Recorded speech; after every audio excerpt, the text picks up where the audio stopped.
Aujourd'hui, nous sommes avec Patrick Vauclair. Bonjour Patrick. Bonjour. Tu es là pour nous parler du 3e congrès Bible et Sciences qui aura lieu donc les 31 octobre et 1er novembre à la porte ouverte, l'église de Mulhouse. C'est ça ? Exact. On a deux invités phares, on va dire. Le premier, c'est Stephen Taylor. Donc, Stephen Taylor, c'est un grand spécialiste en spectrométrie de masse.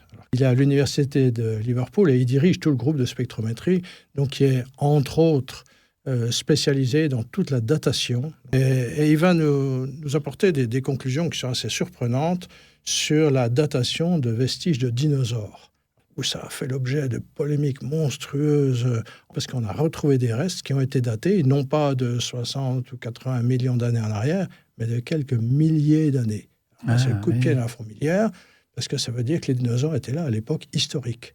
Et aujourd'hui, on a beaucoup de publications scientifiques, des vraies publications faites par de vrais scientifiques, des laboratoires, etc., et qui nous apportent ces données. On va avoir un autre invité particulier qui est Roger Libby. Alors lui, il va nous parler de quelque chose dont on parle assez peu souvent, c'est les langues. Lui est un spécialiste des langues anciennes, doctorat, etc.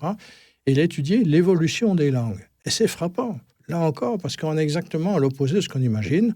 On pense généralement qu'au début, les gens imitent, puisqu'on pense qu'ils viennent des animaux, donc ils imitaient un peu certains sons d'animaux. Voilà, c'est ce qu'on voit dans les télé, films, etc. Ouais. Et puis ensuite, progressivement, ça s'est affiné. Voilà. Lui, il va nous montrer que c'est exactement le contraire.